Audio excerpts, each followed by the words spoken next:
예, 그럼 시장을 조금 더 쪼개서 구체적으로 전략 세워보도록 하죠. 오늘 블루워크의 이동훈 대표와 함께합니다. 어서 오십시오. 예, 안녕하세요. 안녕하세요. 저희는 제일 재미없는 얘기부터 한번 하죠. 앞에서 얘기를 또 많이 했을 테니까 다른 프로그램에서 FOMC 있지 않습니까? 덜 비둘기적이다, 성명서 매파적이다 얘기 나오고 경제 성장률 하향 조정되다 보니까 시장이 좀 민감하게 받아들이고 있는데 이것이 우리들에게 주는 시장 영향력 어떻게 파악하고 계십니까?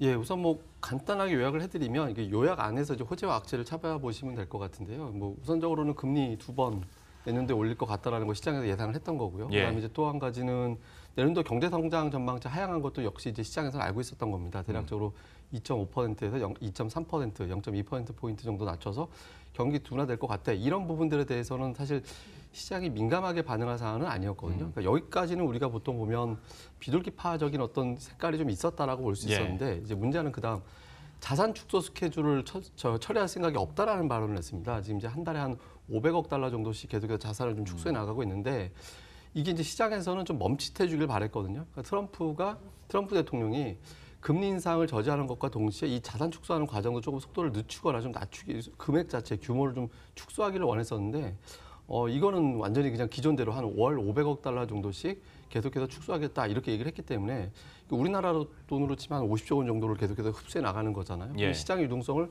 빼앗아 가는 게 되기 때문에 이건 실질적으로 금리 인상한 것과 비슷한 어떤 효과를 낸다라고 시장이 본 겁니다. 그래서 겉보기에는 비둘기파 같이 보였지만 안에서 보면 매파적인 성향이 좀 보여졌다. 이런 부분들에 대해서 시장이 경계를 했고요. 그다음에 또 한 가지는 시장에서 원했던 거는 이제 내년도 금리 인상하고 이제 그만해라 였거든요. 근데 내년도 이후에 그러니까 2020년도까지 금리 인상을 해야 된다라고 주장하는 연준 위원들이 있었거든요. 한 5명 정도는 내년도 지금 보시면 내년도 이후에 2020년도에도 내년도 상단보다 더 올라가 있는 단계에 5명이 포진해 있잖아요. 그러니까 추가적으로 금리 인상이 2020년도까지 진행될 것이다라는 것은 시장이 원했던 게 아니거든요. 그러니까 내년도 한 번 또는 2번 인상으로 금리 인상의 종결을 원했었는데 그러니까 이런 부분들이 나오지 않다 보니까 이제 시장에서는 실망했다 이렇게 보는데요. 다만 증시에 지속적으로 악재로 작용할 가능성은 그렇게 높아 보이지는 않습니다. 우선 파월 의장의 발언을 잘 보면 미국 경기 그런 대로 괜찮다 이런 언급을 했거든요. 그러니까 경기 하강이다라든가 이런 부분들에 대한 전제는 미중 간의 무역 갈등인데 현재로서는 내년도 1분기에 어떤 형태가 됐든 타협이 될 가능성이 높죠. 전면적인 타협이든 시간을 벌든 이렇게 될 가능성이 높기 때문에 내년도에 이 요소가 최악의 경우로 빠질 가능성은 그렇게 높아 보이지는 않습니다. 그래서 이 부분 하나가 있고 그러니까 또 하나는 우리나라 입장에서 어쨌든 미국 금리 인상 전망이 한 번 낮아졌거든요. 그러니까 내년도 3번에서 2번으로 낮춰져서 한미 간의 금리 차에 대한 어떤 격차가 그렇게 커지지는 않을 것 같다. 현재 0.75% 정도 되는데 여기서 1% 이상으로 벌어지는 데까지는 적어도 내년도 상반기 중에 쉽지 않을 것 같다라는 쪽이거든요. 그러니까 참고로 내년도 3월에 미국이 금리 인상할 확률이 현재 14%밖에 안 됩니다.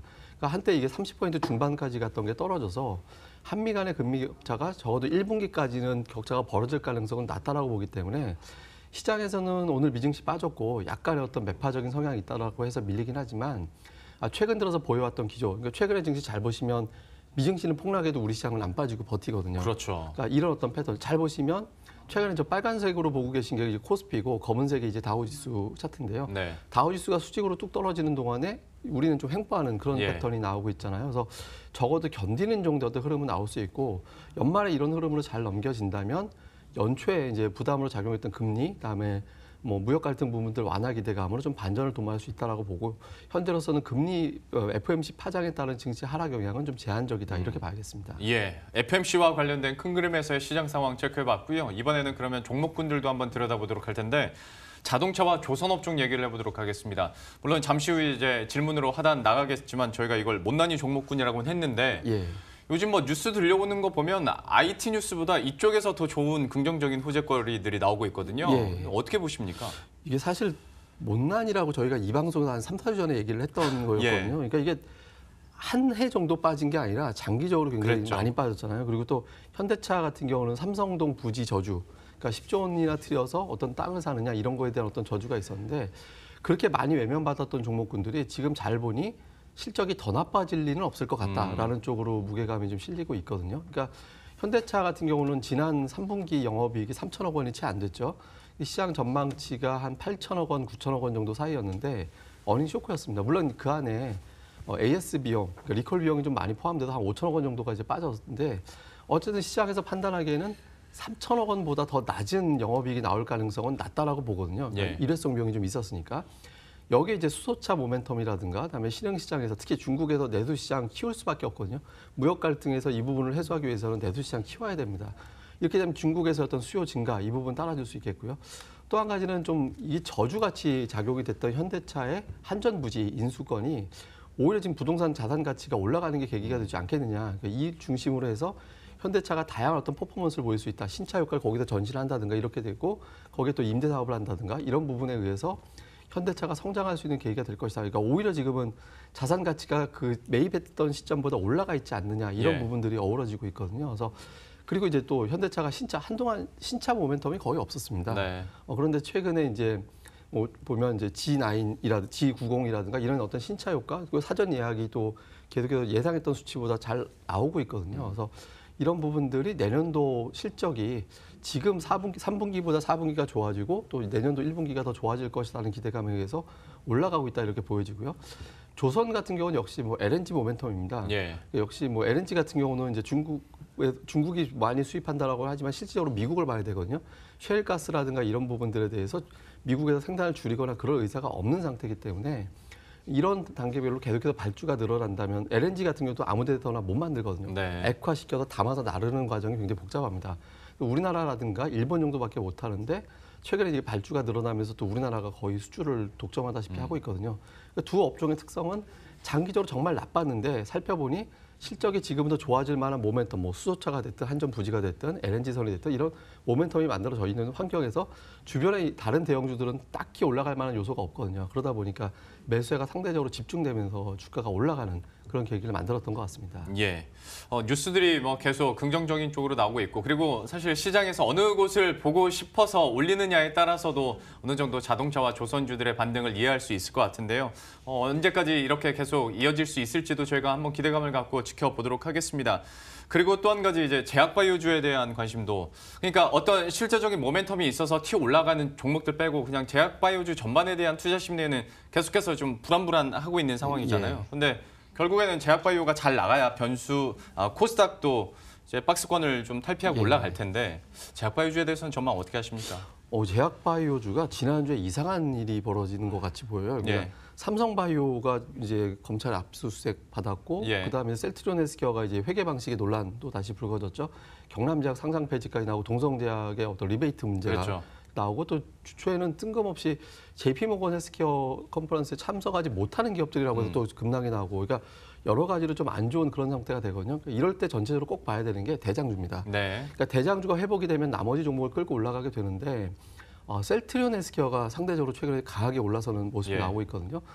최근에 뭐 신약이 미국에서 인허가가 났다라는 측면, 그다음에 이제 HIV 그 관련된 어떤 제약이 1조 원 정도 규모가 될 수 있는데 이게 이제 국제 기관으로부터 공급될 수 있다라는 보도가 나오기도 했었거든요. 네. 이런 것들이 나오면서 셀트리온 헬스케어 같은 경우는 이제 회계 방식이 논란으로 됐던 게 한 200억대 정도밖에 안 됐습니다. 그러니까 매출 1조 원 정도 거두는 기업이 200억대 정도 규모로 하락했다라는 것은 과도하다는 인식 속에 알고 보면 이런 기회가 있기 때문에 악재 대비 지나치게 많이 하락했다. 그래서 좀 올라가고 있는 과정이 나오거든요. 그래서 제약업종 같은 경우는 여전히 뭐 시한폭탄 같은 어떤 종목군들이 있겠습니다만은 그 안에서 선별적으로 확실하게 수주 모멘텀을 갖고 있는 기업들 중심으로 뭐 말씀드린 셀트리온 헬스케어라든가 티슈진이라든가 그러니까 이런 기업들 중심으로 선별적인 반등 시도를 이어나갈 가능성이 있지 않나 이렇게 봐야겠습니다. 제약바이오주 내에서는 종목별로 뭐 셀트리온이나 티슈진 또 언급이 됐으니까요. 그렇게 좀 이렇게 더 세분화해서 전략 짤 필요가 있어 보일 것 같고요. 시간 관계상 글쎄요. 마지막 질문이 되지 않을까 싶기도 한데 4일 전까지만 해도 저는 산타가 수소차를 타고 올 줄은 몰랐습니다.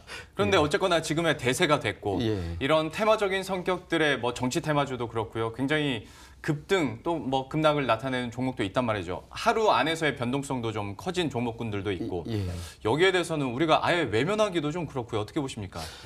연초 직후까지는 이런 흐름이 좀 이어질 가능성이 높습니다. 그러니까 다음 주에 되면 외국인 투자들이 시장을 완전히 떠나거든요. 그러니까 이제 휴가 때문에 좀 외국인 매매가 축소가 되면서 대형주들에 대한 어떤 매수세가 상대적으로 좀 빈약하게 됩니다. 그러니까 중소형주 쪽으로 이제 매수세가 이제 형성이 되게 되는데 그러니까 투자자들은 어차피 내년을 바라보면서 투자하기 때문에 연말에 직접 집중적인 매수가 강하게 들어갈 가능성은 낮아 보이거든요. 그러니까 시장에서 원하는 거는 확실하게 그림이 그려져 있는 종목들 쪽, 예를 들어서 말씀하신 수소차라든가 또 연초에 이제 북미 간의 정상회담, 그다음에 이제 김정은 위원장의 답방 이런 이슈 때문에 이제 경협 관련주들 이런 종목군들 그다음에 삼성이라든가 대기업들의 5G 투자에 따른 어떤 관련된 종목군들은 계속 모멘텀이 있거든요. 그래서 이런 종목들의 어떤 순환매는 당분간 이어질 가능성이 높기 때문에 단기적인 안목에서 저는 이제 연초 지나서 초반 지나면 이제 다시 업종으로 바뀔 거라고 보는데 연초 직후까지는 당분간 이 테마주들의 흐름은 양호하게 이어질 가능성이 높다 이렇게 보고 있습니다. 그 연말 연초 이때는 이런 5G나 수소차 관련 테마적인 성격들의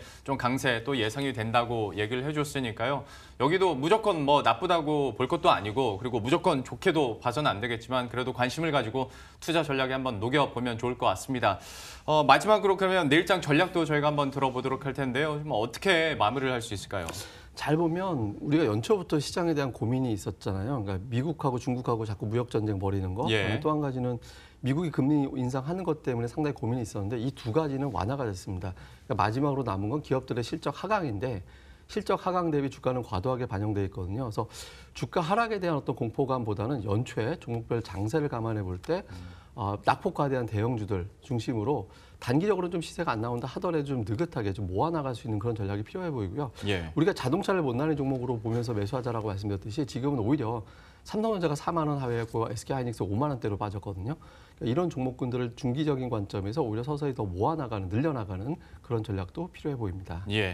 역시 낙폭 과대 대형주에 대해서 얘기를 해주셨어요. 그런데 그래서 2주 전까지만 하더라도 많이 빠졌으니까 삼성전자, SK하이닉스 살 수 있지라고 생각하겠는데 벌써 2주 지났다고 IT에 대한 심리 자체가 좀 무너지는 것 같아서 그래도 삼성전자나 SK하이닉스는 여전히 매수 가능한 종목이다. 어저께 마이크론 테크놀로지 실적이 나왔잖아요. 근데 잘 보면 투자를 늦추거나 축소할 것 같습니다. 근데 투자 늦추고 축소한다는 얘기는 다시 얘기하면 반도체 딜러들이라든가 이런 쪽 입장에서 보면 가격 하락이 멈출 수 있다는 신호로 받아들여지거든요. 이런 부분들의 무게를 둘 필요도 있어 보입니다. 알겠습니다. 이렇게 해서 내일장과 그리고 IT주들에 대한 전반적인 전략까지 함께 세워봤습니다. 지금까지 블루오크의 이동훈 대표와 함께했습니다. 오늘 말씀 고맙습니다. 그럼 저희도 여기서 인사드리도록 하죠. 오늘 장도 마무리 잘 하시고요. 저희들은 내일 이 시간에 새로운 투자 전략 들고 다시 찾아뵙도록 하겠습니다. 시청해주신 여러분 고맙습니다.